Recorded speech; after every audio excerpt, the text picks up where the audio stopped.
In 1864, on a warm summer's evening in a small town in Kansas, an exciting medical lecturer arrived. Dr. Derby was a phrenologist who had traveled to the town of Garnett to teach the townsfolk all about the science of how the shape and characteristics of one's skull affected their psychology, propensities, and personality. This event was an exciting reprieve for the townspeople who'd been starved for any form of escapism during the relentlessly ongoing American Civil War. The whole town flooded into the town hall to hear how race, criminality, gender stereotypes, and mental illness could all be explained by the shape of one's skull and brain. One of the attendees was a young woman called Mary Jurin. Mary's mother had wanted a quiet night in, so she attended the lecture alone. She was enthralled by the arcane pseudoscience, yet as she walked home alone, she began to feel a feeling of dread wash over her. And as she arrived back at her mother's house, something didn't feel quite right. Something was strange. As she approached the home, she noticed all the doors and windows were left open, and all the lamps were on, spilling long yellow ribbons of light out of the house. As Mary approached the home, she found her mother's book lying by the fireplace. The edges of the ivory pages had begun to turn crimson as they sat next to a pool of inky, hot blood. Mary tumbled from the home and began to alert the neighbors, for she couldn't find her mother. A frantic search for the widow ensued. But it wasn't long before they found the old widow, splayed out in a corner of her home, bloody, mutilated, and worst of all, decapitated.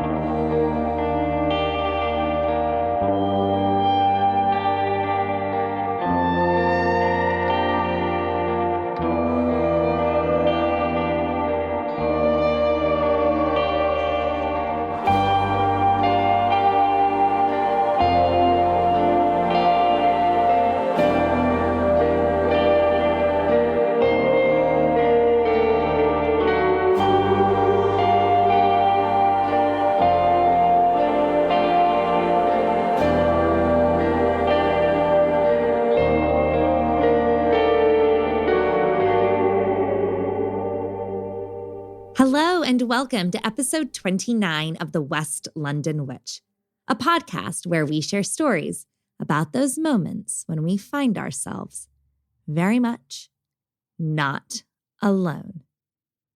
Today we are traveling to the historic 1858 Garnett House Hotel. This once private residence come hotel come doctor's office has now found its way into the stewardship of Rob Garcia, a Civil War historian and paranormal investigator. But it was the history that drew Rob to the property. The ghosts were just a happy coincidence. This is a building that has been central to many scandals and has seen an array of guests, from famous abolitionist John Brown and lawmen such as Wyatt Earp, Bat Masterson, and Wild Bill Hitchcock, as well as outlaws such as Jesse James and his cohorts. The history surrounding this incredible, ever-changing building is fascinating, and we were lucky enough to have Rob guide us through this once wild cowboy town and its only bedstead for the weary travelers, the Garnett House Hotel. I'm Rebecca Strazina, and this is The West London Witch, episode 29, The Ghosts of Garnett House.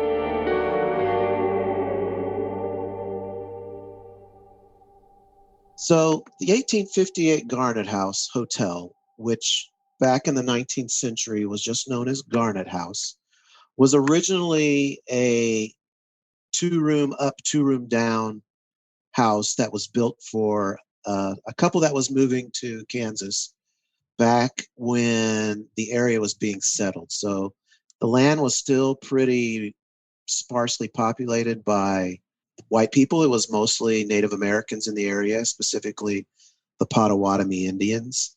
And then a gentleman by the last name of Garnett did come to the area, and they started to plot a town. Now, the gentleman whose last name was Garnett never lived there. All he did was help plot the town. In the 1850s, a group of settlers were brought to Garnett to help settle the land and establish it as a free state. At this time, Kansas was in the throes of a brutal border war known as Bleeding Kansas. The root of the civil unrest all revolved around the question of if and when Kansas was ratified as a state, would it choose to be a slave state or a free state? Neighboring Missouri was already a slave state, so there was pressure for Kansas to follow suit. Political infighting and guerrilla warfare ensued. Through the period known as Bleeding Kansas from 1854 to 1859, it is reported that over at least 60 people were killed for political reasons. And that is a conservative number. Some reports suggest that over 200 people may have died on both the pro- and anti-slavery sides. When Kansas gained statehood on January 29, 1860, it was claimed as a free state. And many Civil War researchers see the Bleeding Kansas era as a prelude to the Civil War, which began in 1861. This was built by a gentleman named D.W. Houston. He and his wife were abolitionists from Pennsylvania. He was a lawyer. He ended up being probably one of the most powerful men in the area and the state for his time. Now, upon moving to the town, they had the house built. His wife did not like the house, and in the first year, they gave it over to another gentleman to become a hotel because she said it swayed in the wind. So when we say hotel, though, we have to think in board and batten, rural, Latin plaster, very early days of Kansas type of structure. So it probably wouldn't have been very opulent. You went outside and shared a outside privy with everyone, and until they eventually had indoor plumbing, but you ate communally with all the other guests and probably shared rooms with them as well. In its first year, they also called this the Lighthouse Hotel. The reason they call it the Lighthouse Hotel is there is shutters up in the attic where this house sits on what is the highest point in Garnett. So you could see this house coming into town from several miles out. So people coming in covered wagons would be able to see a candle that they would put up in these shutters as sort of like a beacon to bring them into town. The lights glistening from the attic of Garnett House may have served as convenient marketing for settlers heading west, but it was also a shining beacon of hope for others. The one thing about the Houstons is that they were also abolitionists because they were coming to make Kansas a free state, which at the time, this state was under struggle between the Free Staters and then the pro-slavery movement settlers that were coming from Missouri and other parts of the South in order to try to sway it into being a slave state. So this building was the center of the Underground Railroad in the 1850s. It is said that the famous abolitionist John Brown, who did operate in that area, he lived in Osawatomie, which is just up the highway from Garnett. It is said that he did steal slaves from Missouri and that this building was one. Well, we know that he did that, but it is said that this was one of the places where they would ferry the slaves off to in order to hold them before they moved them off to Canada. So it's kind of like an Underground Railroad way station. Nobody knows exactly where the men, women, and children on their way to freedom were hid in the building. Rumors abound that they were hidden in the attic. But Rob thinks that's too obvious. It's more likely that they would have been hidden away in the mud crawl spaces located under the front of the building. So we move past that time. And then one thing to also take in mind is with the Garnett House, this building was constantly under a state of renovation and construction. They were constantly expanding on the building so that we know from the Kansas plot maps that every 10 years it was a totally different shaped building. So it started out as 2 rooms up and 2 rooms down. until eventually at its maximum size, it had 15 hotel rooms in the late 19th century. There are no photos of the interior of the ever-evolving Garnett House, so we don't really know what it would have looked like inside. We have no idea how it was decorated, what type of furniture it had, or the feel or the essence of the building.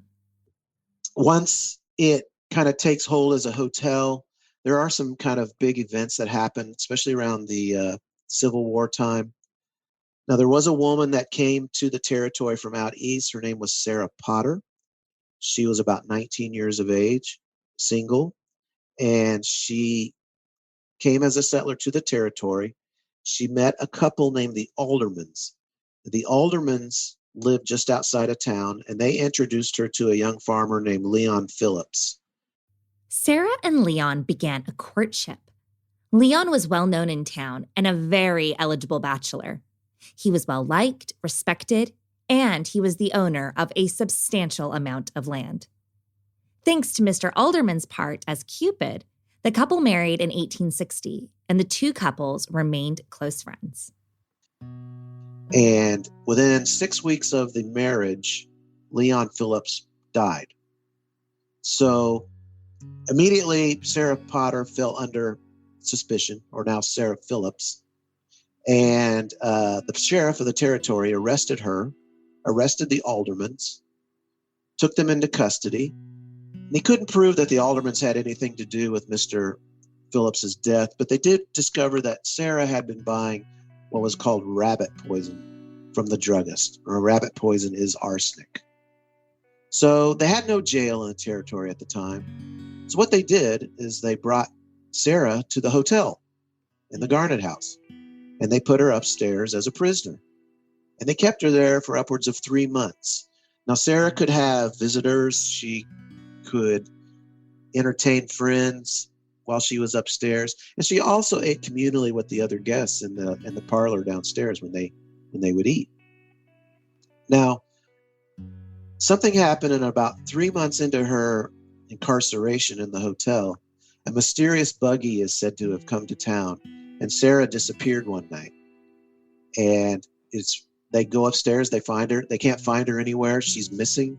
She's not downstairs. So she made her escape. Somehow she was able to arrange an escape. Sarah's successful getaway led her to Cincinnati, where she married another man and lived a normal life. However, like most fugitives, she just couldn't stay away. And for some unknown reason, Sarah returned to Kansas in 1862. While up north in Lawrence, Kansas, Sarah was spotted and was rearrested for the murder of her former husband, Leon Phillips. Yet, once again, Sarah made a lucky escape. Her trial was declared a mistrial, and she was released as a free woman. Sarah left Kansas and was never seen or heard of again. Now, going on to some other big events that kind of happened around the hotel. During the Civil War, this area was constantly kind of being fought over, especially Missouri and Kansas, because out here, there was kind of more of a guerrilla war going on. So you had gangs of Confederate guerrillas roaming Missouri, sometimes going into Kansas.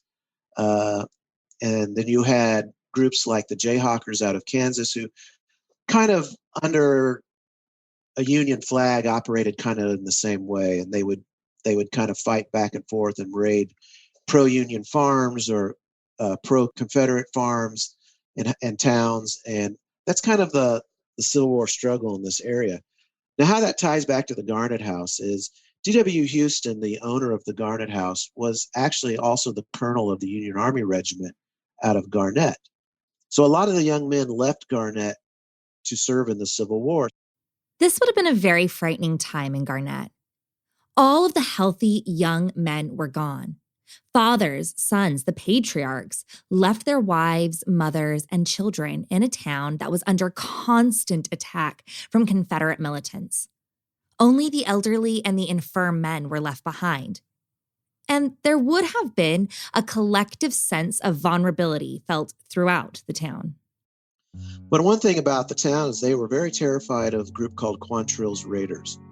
Quantrill's Raiders, for those who don't know, were a pro-Confederate guerrilla group that operated out of western Missouri and were very successful, especially in the first 4 years of the war.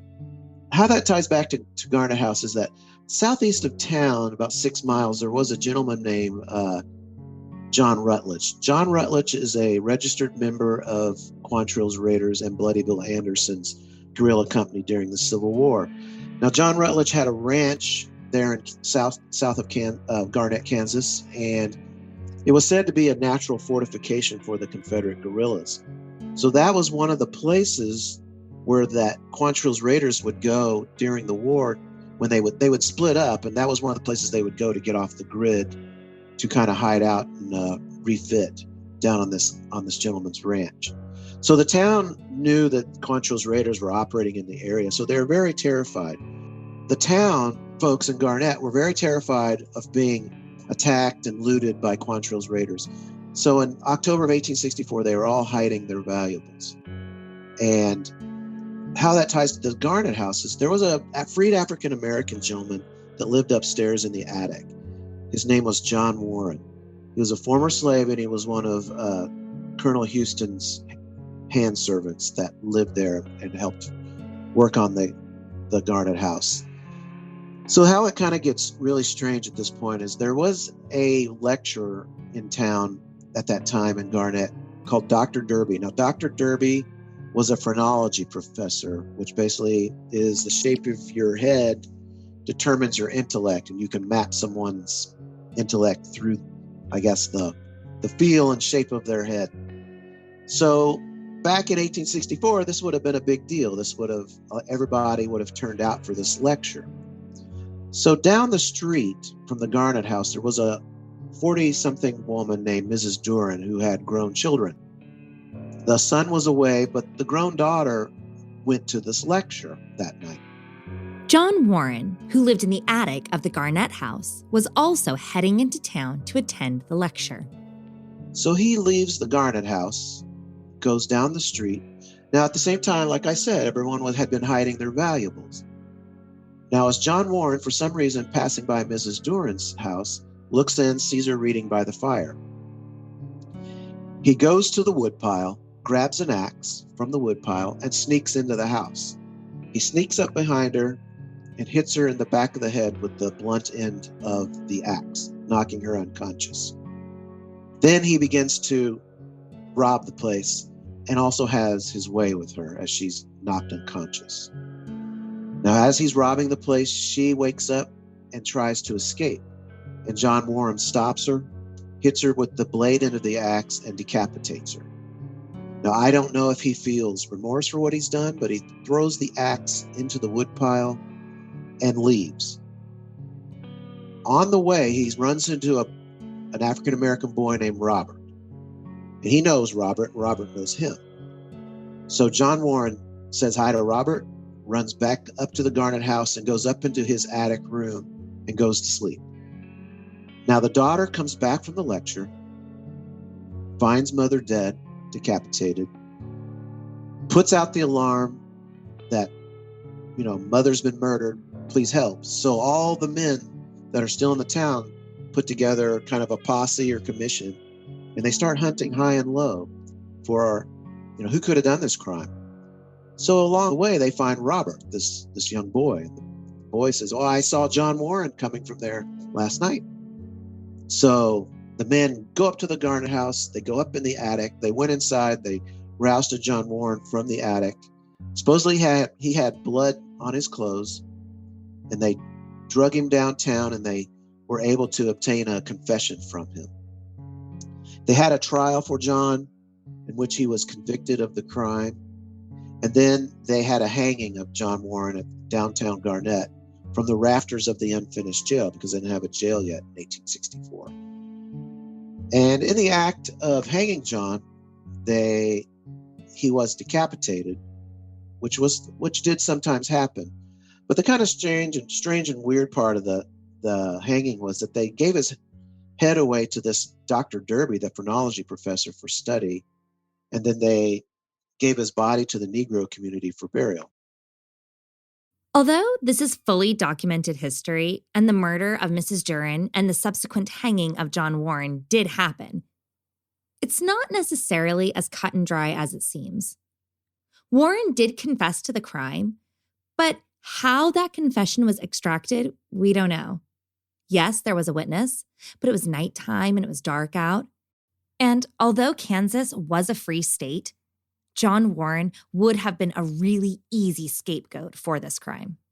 It is absolutely possible that John Warren could have been the murderer, an opportunistic criminal. But it's also possible that he could have been a victim of mob violence. Was the town so on edge about all of the attacks and the lack of men to defend the vulnerable that they rushed to judgment to quell their own fears?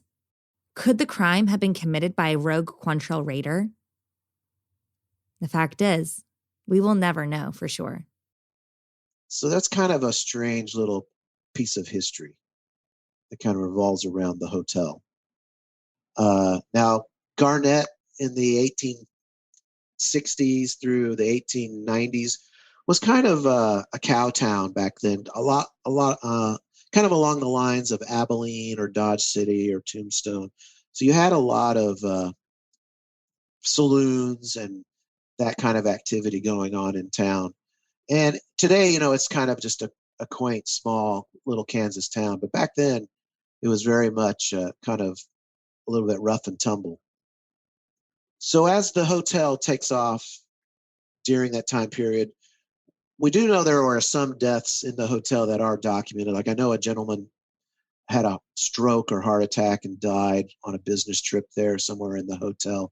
There's said to be a shooting inside the hotel, inside the bar section. None of that time periods, they didn't really document deaths like they do today. So it's a lot of it's kind of hard to piece together. A lot of it's stories that are shared through time and through word of mouth. However, we know people die in hotels all the time, whether it's a heart attack, stroke, foul play, or a tragic act. It's sadly not rare for guests to check into a hotel and never check out. So it kind of runs as the Garnett House. It changes hands a couple of times.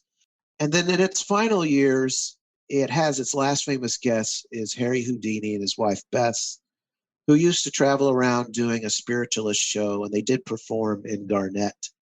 They like to do that spiritualist show and then also debunk spiritualists.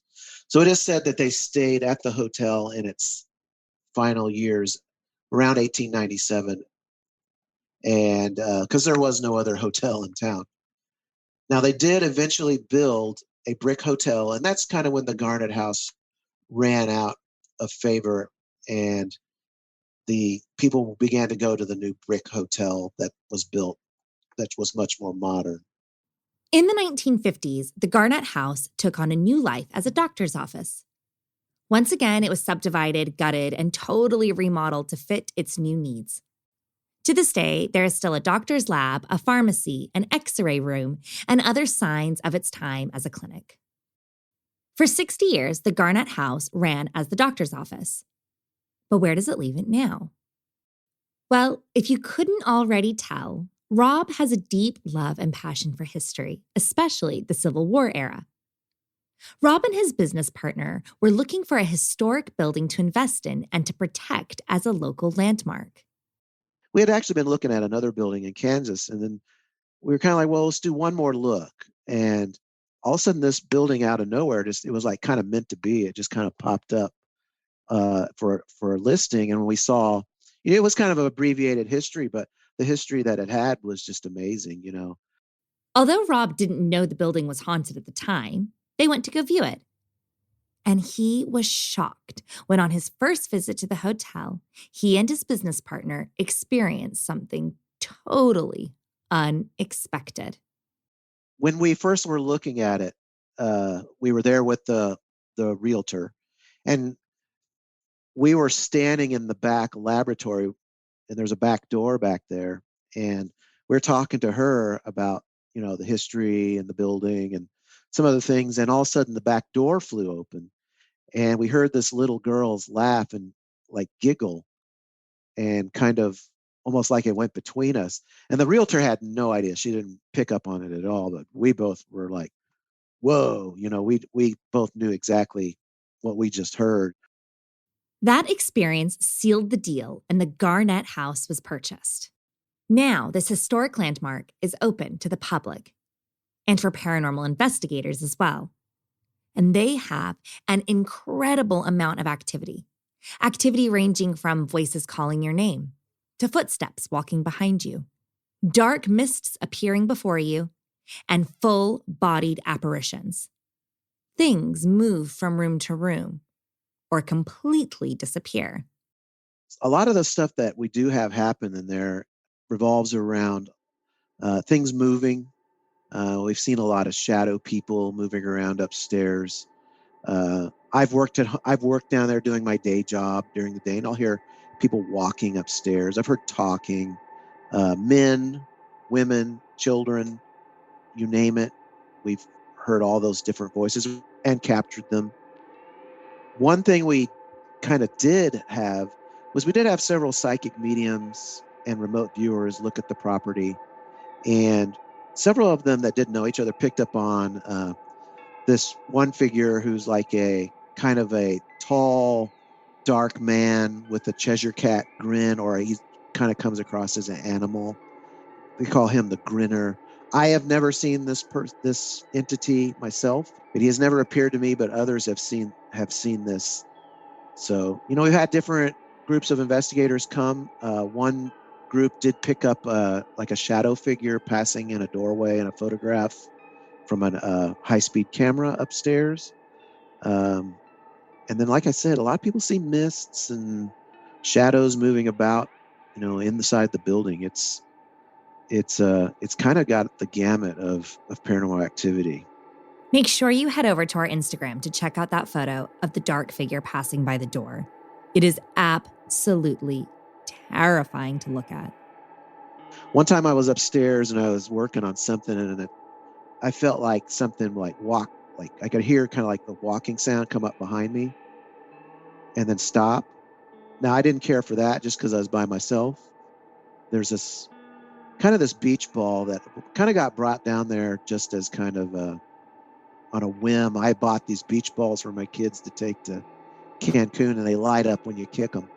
So we brought an extra one down there, and the other owner got sick of kicking it around, so he put it up in this closet. And ever since then, randomly, this ball will shoot out of the closet and roll across the room. And it's easy to see on security camera because it lights up. Funny part about it is we once, a couple of years ago, we had some friends come down and do like an online YouTube benefit for the hotel. And they brought a TV reporter with them. And she'd never been on any kind of paranormal event or investigation. And they're standing in this, what we call the middle room, and this ball, you can see it on YouTube, flies out of the closet and lands in between them during this investigation. And she didn't know what to think. So, it's kind of little things like that. A lot of things move around that kind of, are kind of shocking, especially when you capture them on security camera. Because of all the security cameras, the 1858 Garnett House Instagram and TikTok are replete with dozens of amazing videos of the beach ball bouncing down the empty halls, unbelievable noises that sound like massive earthquakes or construction. Have a listen to this audio clip of what sounds like a ferocious contractor demolishing the building. But of course, there was no one in the building, and all was still on the security cameras.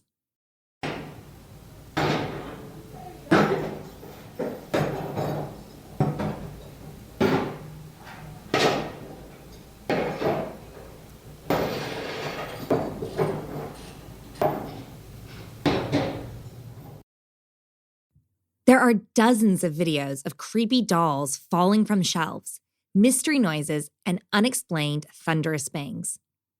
The videos are haunting, as they give you a great insight into how active the hotel is after hours.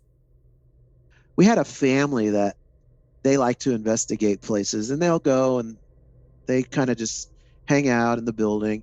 And they were upstairs in what is the ladder room. Now, the ladder room is where the attic entrance is today. And it's kind of probably the oldest, I would say the oldest part of the hotel. And they were sitting in there investigating or just kind of hanging out and listening. And this white ball, about the size of a basketball, floated up the stairs and came around the corner, because it has to come up the stairs and go around the corner for you to see it. And they saw that and they just freaked out.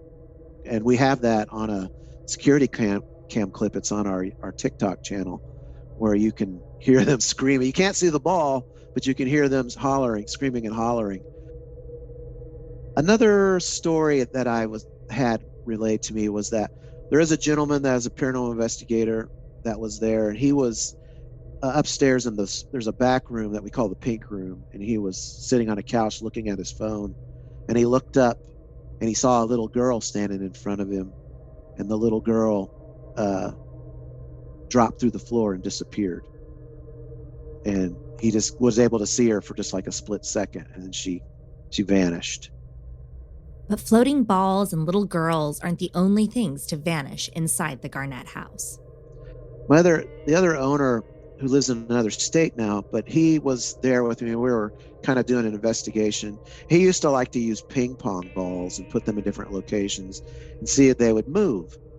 So he has these ping pong balls positioned. And the thing is, the ping pong balls sometimes didn't move, but then a couple of them went missing. So we put in a voice activated recorder, and we're recording audio when we're gone. And something has to some sound has to trigger the recorder to make it record. So one time we recorded the sound of ping pong ball bouncing off the recorder and bouncing downstairs and bouncing somewhere else in the hotel, and then bouncing back on the recorder. But when we came to retrieve the audio recorder, the ping pong ball had not moved. It was still in the same location.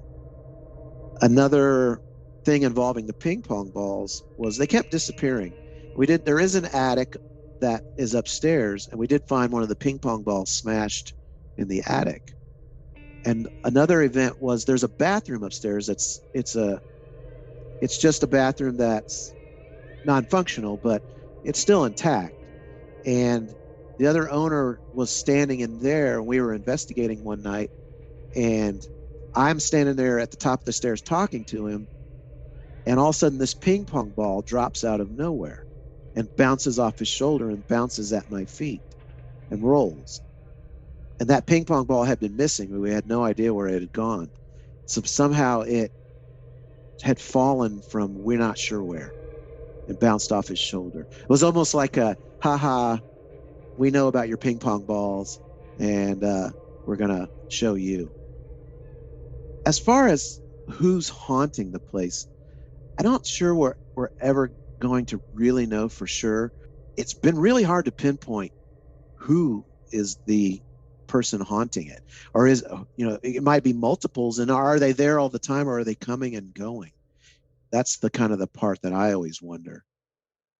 When you ask the question of who is haunting the Garnett house, it is really difficult to say. Maybe it's John Warren, hiding in the attic, trying to escape the townspeople. Could it be Leon Phillips, roaming the halls searching for his Black Widow? Maybe Civil War soldiers have found their way into the building. Or maybe it's just former guests or owners of the property. Needless to say, whoever or whatever is haunting the property isn't shy and is very much at home. Yes, come visit us at the Garnett House at www.1858hotel.com. Click on private bookings, and you can book your own private overnight at the Garnett House in Garnett, Kansas, about 1 hour south of Kansas City.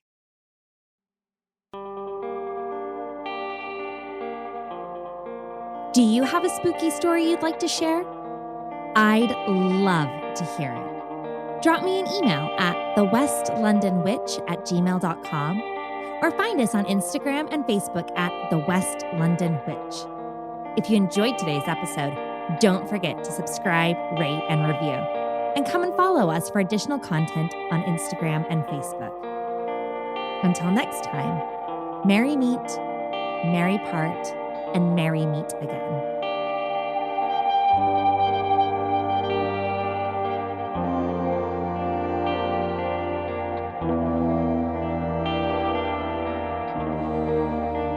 The West London Witch is created by me, Rebecca Strazina. Our sound designer and production magician is the incredible Danny Cross.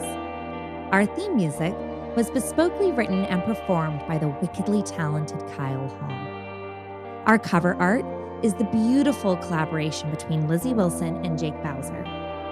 Special thanks to Miss Sinead Bowers, our quality control and biggest cheerleader. And thank you to you, all of our listeners all over the world. These are your stories. Thank you for sharing them with us.